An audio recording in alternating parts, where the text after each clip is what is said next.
zaman ini berisikan tentang perihal politik, apakah itu politik, sosial, ekonomi, bahkan Nusantara atau Indonesia sendiri punya banyak atau beragam sekali budaya-budaya yang budaya-budaya itu masih tercantum atau tertanam di naskah-naskah kuno ini gitu ya. Nah, teman-teman, hari ini kita akan membahas hal tersebut yang mana akan dibahas oleh teman-teman kita tadi yang sudah saya sampaikan di awal video gitu ya. Nah, mari kita simak sama-sama.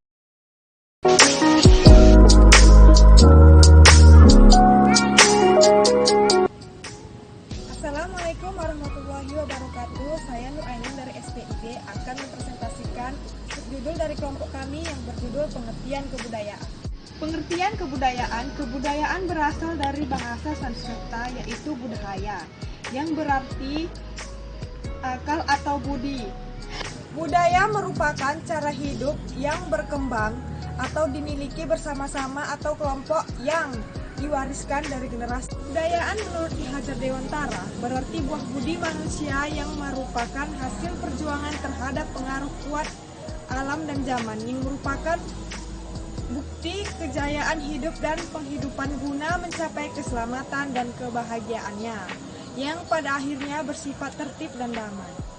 Dalam hal ini, Profesor Dr. Kuncoro Ningrat mendefinisikan kebudayaan sebagai keselamatan sistem gagasan tindakan dan hasil karya manusia dalam rangkai kehidupan bermasyarakat yang dijadikan milik manusia dengan belajar. Kebudayaan juga berfungsi sebagai 1. Sebuah hubungan antar manusia dan kelompok. 2. Wadah menyalurkan perasaan-perasaan dan kehidupan lainnya. 3. Pembimbing kehidupan manusia. 4. Pembeda antar manusia dan binatang. Sekian dan terima kasih hasil presentasi saya ucapkan terima kasih. Assalamualaikum warahmatullahi wabarakatuh. Perkenalkan, saya Hera Nurtandina Lasmini dari kelompok 3 akan menyampaikan materi tentang keterkaitan budaya dengan tulisan. Kebudayaan berasal dari kata budaya. Budaya adalah suatu cara hidup yang berkembang dan dimiliki bersama oleh suatu kelompok dan diwariskan dari satu generasi ke generasi selanjutnya. Kebudayaan memiliki wujud-wujud kebudayaan. Menurut J.J. Panikman, ada 3 wujud kebudayaan. Yang pertama, gagasan atau wujud ideal. Yang kedua, aktivitas atau tindakan. Dan yang ketiga, artefak atau karya. Maka dari itu, saya akan menjabarkan pengertian tentang wujud-wujud kebudayaan yang dipelopori oleh J.J. Panikman. Pertama, gagasan atau wujud ideal. Wujud ideal adalah kebudayaan yang berbentuk kumpulan ide, gagasan, nilai, norma, dan sebagainya yang bersifat abstrak. Kemudian yang kedua, yaitu aktivitas atau tindakan. Aktivitas adalah wujud kebudayaan sebagai tindakan berpola dari manusia dalam suatu masyarakat yang terbagi menjadi 2. Terbagi menjadi lisan dan tulisan, dan yang kedua yaitu non-verbal, alam dan artefak. Yang ketiga, artefak atau karya. Artefak adalah wujud kebudayaan berupa hasil tindakan dari aktivitas, perbuatan, karya manusia dalam semua golongan masyarakat yang dapat diraba dan didokumentasikan. Nah, itu tadi pengertian tentang wujud-wujud kebudayaan menurut J.J. Panikman. Nah, sekarang saya akan mengaitkannya dengan tradisi menulis. Kebudayaan jelas memiliki kaitan dengan tradisi menulis. Karena apa? Mari saya jelaskan.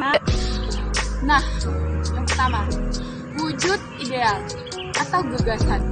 Tradisi tulis-menulis itu bisa terkait dengan wujud ideal karena apapun yang ditulis oleh manusia merupakan hasil gagasan dari manusia tersebut. Nah, lalu saya akan menjelaskan tentang tradisi menulis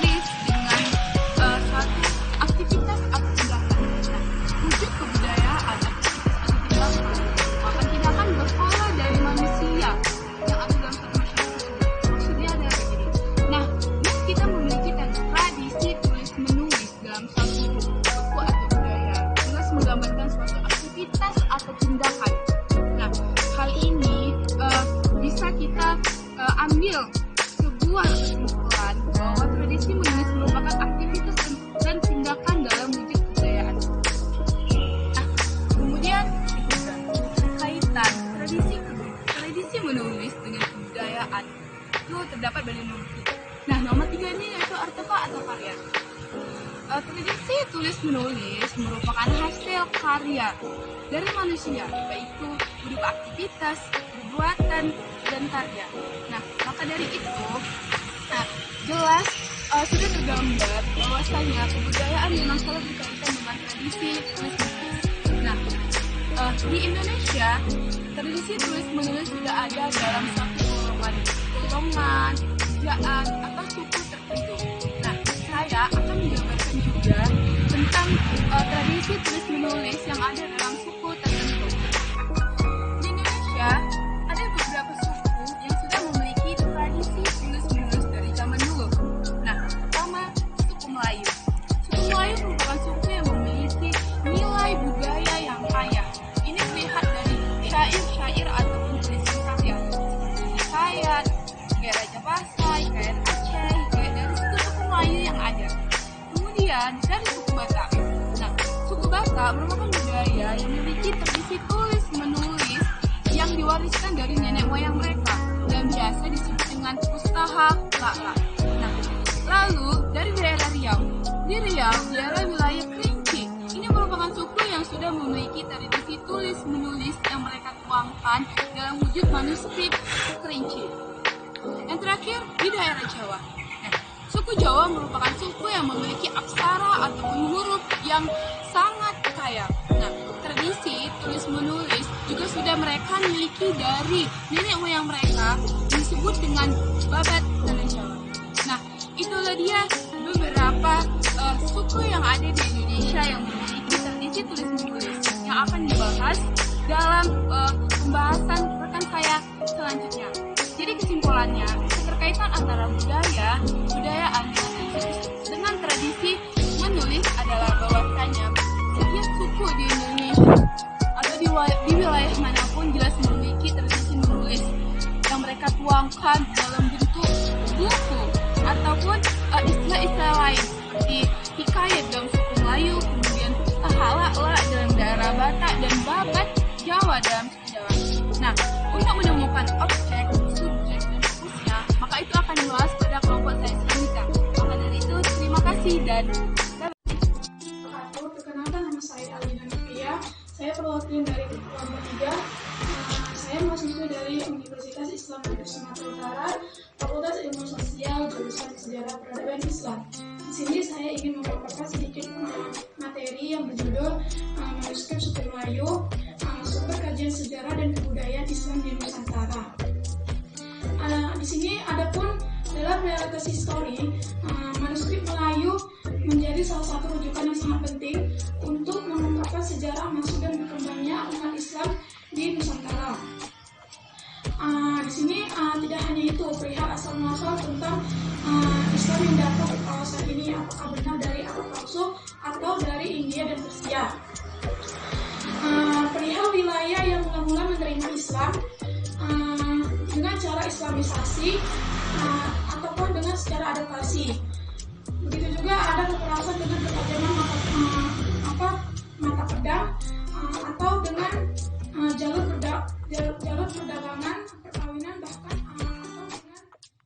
perkawinan ataupun dengan secara berdakwah.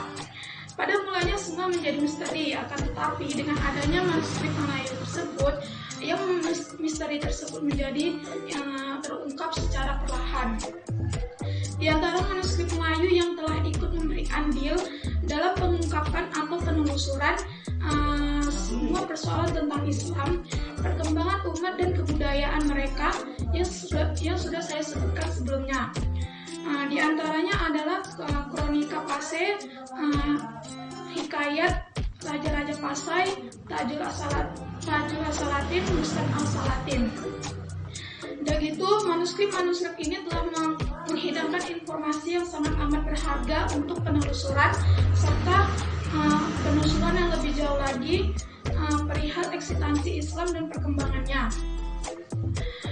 Adapun karya-karya seperti Hamzah Al-Fansuri, Syamsuddin Al-Sumatrani, ada juga Nuruddin Al-Niri dan Abdul Rauf Al-Singli. Mereka telah mewariskan informasi yang sangat akan kaya dengan isi perihal kebudayaan, sastra, serta pemikiran keislaman. Pemikiran dalam keislaman ini itu bisa disebut dalam berbagai aspek. Masuk ke materi yang kedua, yaitu Bustan Al-Salatin. Judul lengkap manuskrip atau naskah Bustan Al-Salatin Fiqh Zikri Al-Awwalin wal Akhirin ini adalah karya monumental seorang ulama besar yang berada di Aceh pada abad ke-16 Masehi, yaitu Syekh Nuruddin bin Ali bin Hasanji bin Muhammad Ar-Niri. Beliau ulama besar dari India, Ranir ataupun India. Beliau datang 2 kali pada masa Kesultanan Iskandar Mutia Alam, begitu pada masa Kesultanan Iskandar Sani. Bustan Al-Salatin ini menjadi banyak objek kajian para ahli seperti GWJ Derwes, Tengku Iskandar, itu Takesi, dan Siti Hawa Haji Saleh. Upaya untuk mengungkapkan eksistensi dan substansi pada manuskrip Bustan Al-Salatin ini demikian sudah menjadi banyak perhatian para ahli. Karena akan tetapi menjadi fokus kajiannya lebih terpusat pada bab 2 pasal 13. Sebagaimana yang telah dilakukan oleh Tengku Iskandar dan Siti Hawa Haji Soleh. Hal ini membuktikan bahwa kajian ini masih terpisah-pisah, belum komprehensif tersusunan bab per babnya. Materi yang ketiga yaitu Rubai Hamzah Al-Fansuri. Berbicara seorang ulama cendekiawan, Hamzah Al-Fansuri ini beliau adalah seorang ulama atau cendekiawan yang sudah banyak dikenal di Muslim Nusantara. Siapa sih nggak kenal sama dia?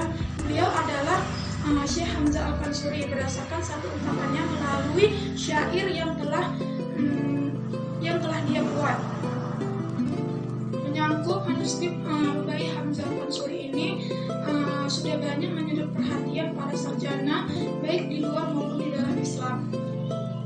Hal ini kelihatannya karena isinya ini mengandung nilai filosofis cendekia yang sangat dalam. Tetapi dalam kajian ini banyak bukan hanya mengandung nilai seni sastra saja, akan tetapi mengandung nilai filosofia, teologia dengan nasihat muaidah hasanah yang mengantarkan pembacanya ini akan menjadi perenungan serta kompetensi yang sangat maksimal. Beliau juga membuka mahdah dengan ungkapan dalam tulisan Arab Melayunya serta Arab Jawinya. Teologia dengan nasihat muaidah hasanah yang mengantarkan pembacanya ini akan menjadi perenungan serta kompetensi yang sangat maksimal. Beliau juga membuka mahdah dengan ungkapan dalam tulisan Arab Melayunya serta Arab Jawinya. Adapun beberapa karya yang telah disumbang atau dikasih sama Hamzah Al-Fansuri ini untuk Rubai Hamzah Al-Fansuri, yaitu mensyarahkan dalam bahasa Arab Melayu dan Arab Jawi. Adapun sampul atau lembaran pembukaan manuskrip dalam visual seperti gambar yang ada di sebelah ini dimaksud memperlihatkan bahwa Syamsuddin Al-Sumatrani ini membahas tentang perbaris syairnya dengan penjelasan yang sangat maksimal, karena dengan itu memudahkan masyarakat atau pembacanya untuk memahami substansi yang sangat terkandung dalam syair-syair yang dibuat olehnya. Hamzah Al-Fansuri ini juga meyakini bahwa masyarakat memiliki minat dan semangat yang sangat kuat untuk membaca serta memahami pesan apa yang disampaikan oleh Hamzah Al-Fansuri dalam uraian kalimat per kalimatnya. Realitas yang demikian tidak terbatas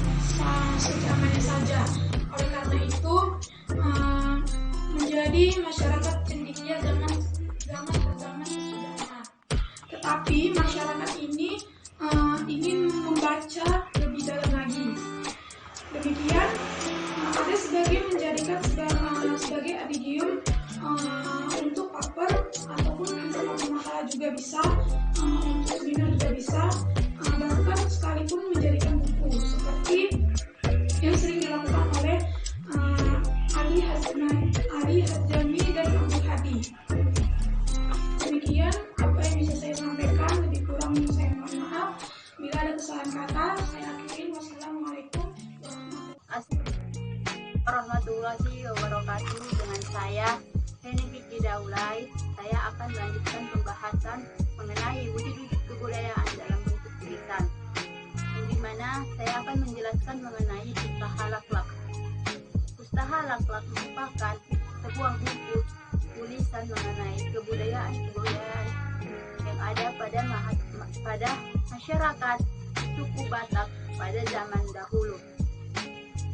Pustaha Laklak terbuat dari kulit kayu yang dilipat sedemikian rupa, dan sampulnya disebut dengan lapak yang terbuat dari kulit kayu alim, yang dimana kayu alim merupakan kayu yang banyak terdapat di daerah suku Batak. Memang pada kenyataannya hingga saat ini banyak sekali terdapat kayu alim di masyarakat suku Batak. Nah,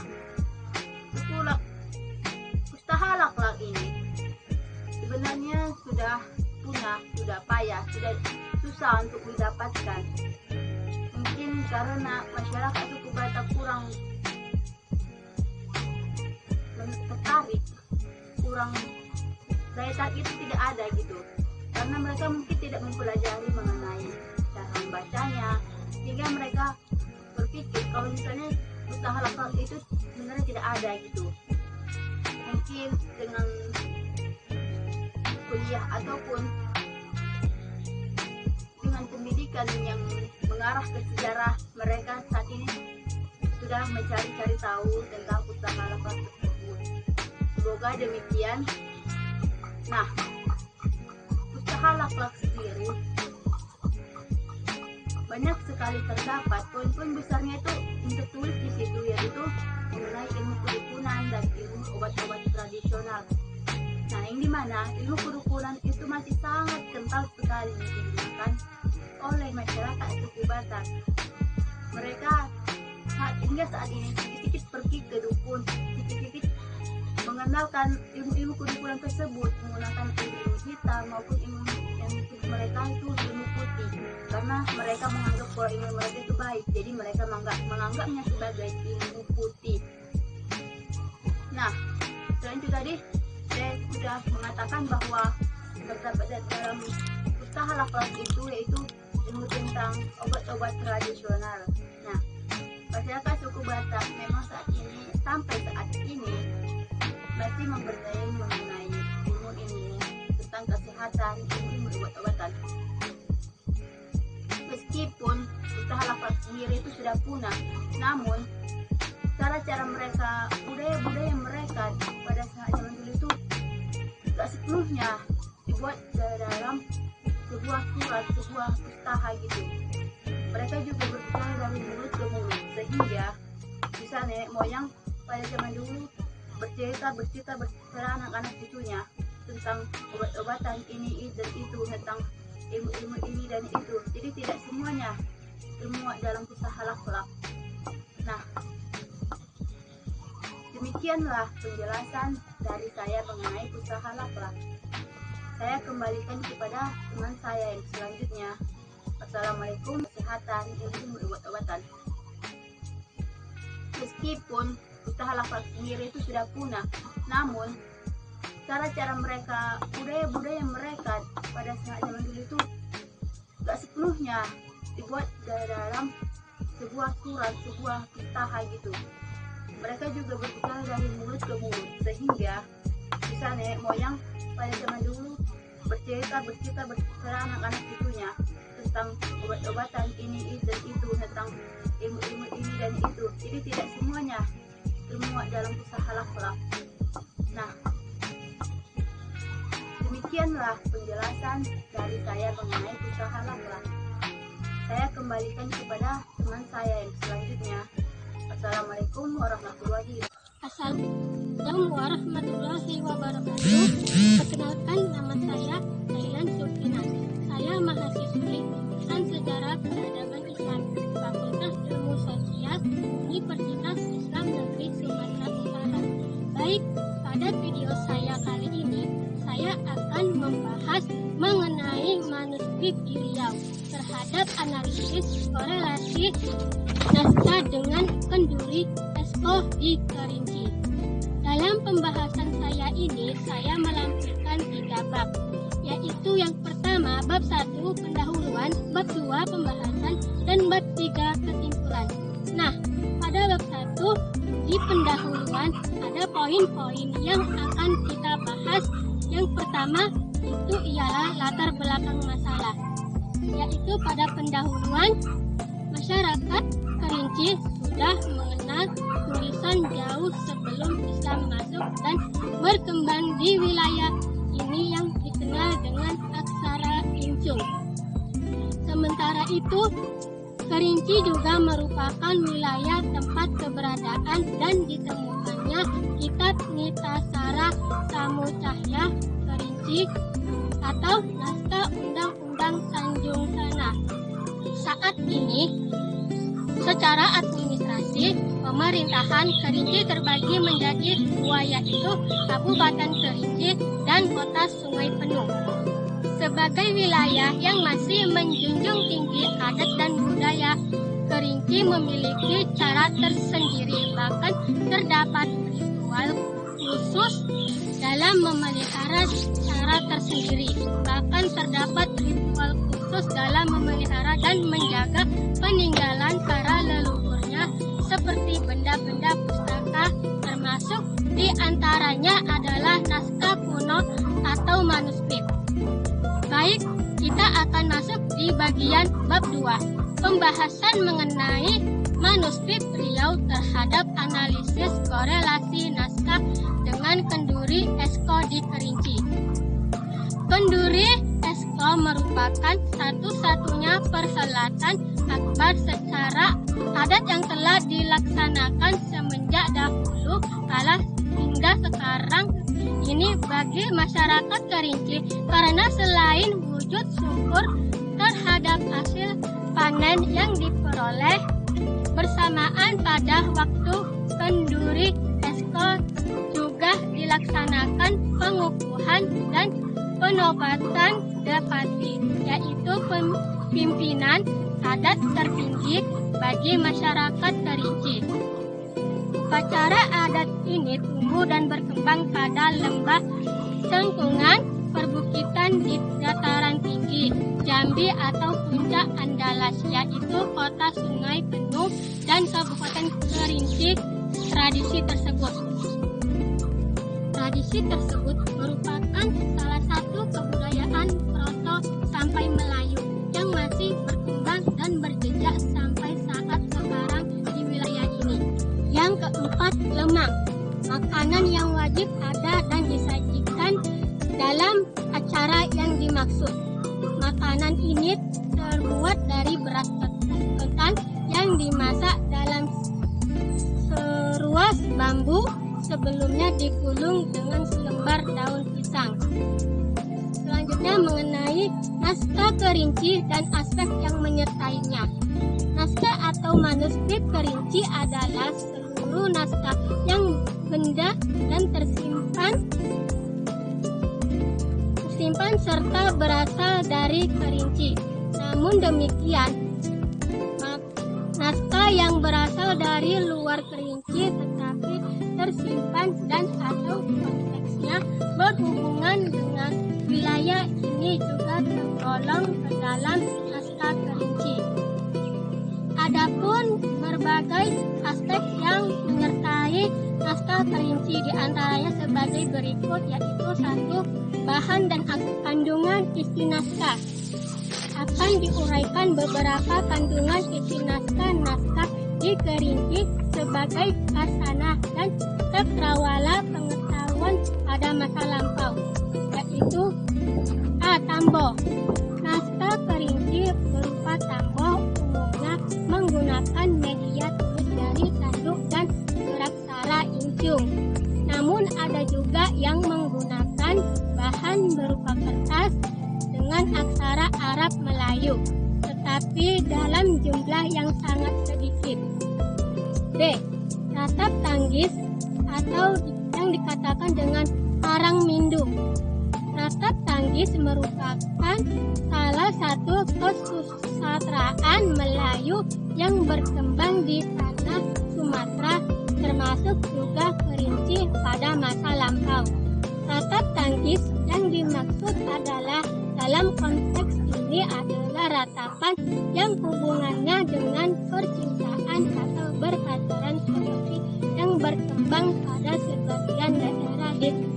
Sementara itu, pada abad ke-17 Masehi, pihak Kesultanan Jambi melakukan berbagai upaya dalam membujuk kerinci melalui para tertua yang bergelar Depati.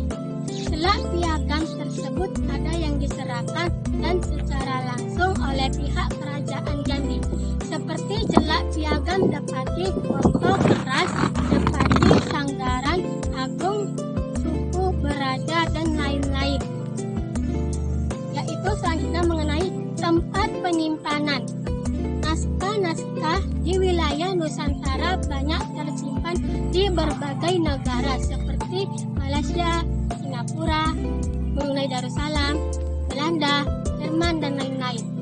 Naskah kerinci tidak dapat ditemukan di museum dan lembaga kebudayaan di wilayah kerinci terkecuali di Jambi, yakni Museum Selanjutnya mengenai hubungan naskah dengan kenduri Esko di Kerinci. Hubungan naskah dengan kenduri Esko di Kerinci terlihat dari segi penamaan upacara adat tersebut. Hal ini karena di beberapa wilayah di Kerinci ada yang menyebutnya dengan sebutan kenduri Esko dan pusaka, serta ada juga yang menyebutnya dengan sebutan kenduri jelak dan piagam, seperti halnya wilayah 4 Duha, Depati, Kayu, Pondok. Yang telah saya sampaikan mengenai manuskrip beliau terhadap analisis korelasi naskah dengan kenduri Esko di Kerinci. Wassalamualaikum warahmatullahi wabarakatuh. Assalamualaikum warahmatullahi wabarakatuh. Perkenalkan, nama saya Ahmad Jubair dari ingin memaparkan atau menjelaskan tentang nilai-nilai pendidikan karakter dalam Babat Tanah Jawa. Penelitian ini membahas nilai-nilai pendidikan karakter yang terdapat dalam teks Babat Tanah Jawa. Jenis penelitian ini adalah kualitatif, yang dimana sumber data penelitiannya adalah Babat Tanah Jawa. Data penelitian ini berupa hasil telah dokumen naskah-naskah lama Babat Tanah Jawa, berupa kutipan-kutipan teks yang menunjukkan bentuk-bentuk nilai pendidikan karakter. Teknik pengumpulannya adalah dengan non-interaktif dan metodenya dengan menggunakan konten analisis. Dalam teks Babat Tanah Jawa terdapat 3 nilai karakter dominan. Yang pertama, nilai religius yang digambarkan melalui sikap yang sesuai dengan agama yang dianut. Yang kedua, nilai karakter semangat kebangsaan yang digambarkan melalui semangat mengusir penjajah di tanah Mataram. Dan yang ketiga, nilai karakter cinta tanah air yang digambarkan melalui kegigihan untuk menjaga kerajaan agar tidak direbut oleh kerajaan lainnya. Babat Tanah Jawa merupakan hasil penelitian yang dilakukan oleh Sadono dan Sukini pada tahun 2014 untuk membahas pengaruh kolonial pada kerajaan Mataram. Pengaruh kolonial ini dapat dilihat dari segi pemerintahan, politik, hingga mempengaruhi pola pikir perempuan pada saat itu. Perempuan yang terpengaruh oleh kolonial cenderung mempunyai keberanian untuk melawan ketidakadilan dan menggunakan hak-hak mereka. Perempuan juga ikut andil dalam bidang politik seperti ikut peperangan. Babat Tanah Jawa memiliki 3 nilai pendidikan yang dominan. Yang pertama, religius. Kedua, semangat kebangsaan. Ketiga, cinta tanah air. Yang pertama, nilai religius. sikap dan perilaku yang patuh dalam melaksanakan ajaran yang dianut. Yang kedua, semangat kebangsaan dapat diartikan sebagai sebuah cara warga negara untuk berpikir, bertindak, dan berwawasan yang meletakkan kepentingan negara di atas kepentingan pribadi. Dan yang terakhir, cinta tanah air. Tindakan bela negara kita terhadap negara yang kita cintai. Maksudnya, cinta tanah air juga dapat diartikan sebagai cara berpikir, bertindak, dan berwawasan yang meletakkan kepentingan negara di atas kepentingan pribadi. Oke, mungkin sekian yang dapat saya sampaikan. Kurang dan janggalnya saya mohon maaf. Wabillahi taufiq wal hidayah. Wassalamualaikum warahmatullahi wabarakatuh. Alhamdulillah ya teman-teman, kita sudah mendengarkan sedikit banyaknya pembahasan terkait budaya yang ada dalam naskah-naskah di Nusantara yang dipaparkan oleh teman kita tadi. Nah, semoga seperti yang saya katakan di awal, apa-apa yang disampaikan dapat menambah pengetahuan kita bersama ya teman-teman semua. Yang mana banyak sekali kesimpulan yang bisa kita ambil, dimulai dari kebudayaan-kebudayaan yang seperti apa yang terisi di dalam naskah-naskah kuno ini begitu. Kemudian apakah itu aspek politik, ekonomi, atau budaya, adat istiadat yang ada, sehingga memang dari situ, dari kebudayaan ini akhirnya nanti menjadi karakter yang akan menjadikan ciri khas dari setiap kebudayaannya begitu. Jadi teman-teman, budaya itu terbentuk dari banyak aspek dalam kehidupan. Itu kenapa sejarah ini benar-benar menjadikan pelajaran untuk kita semua. Apalagi ketika kita sudah mengkaji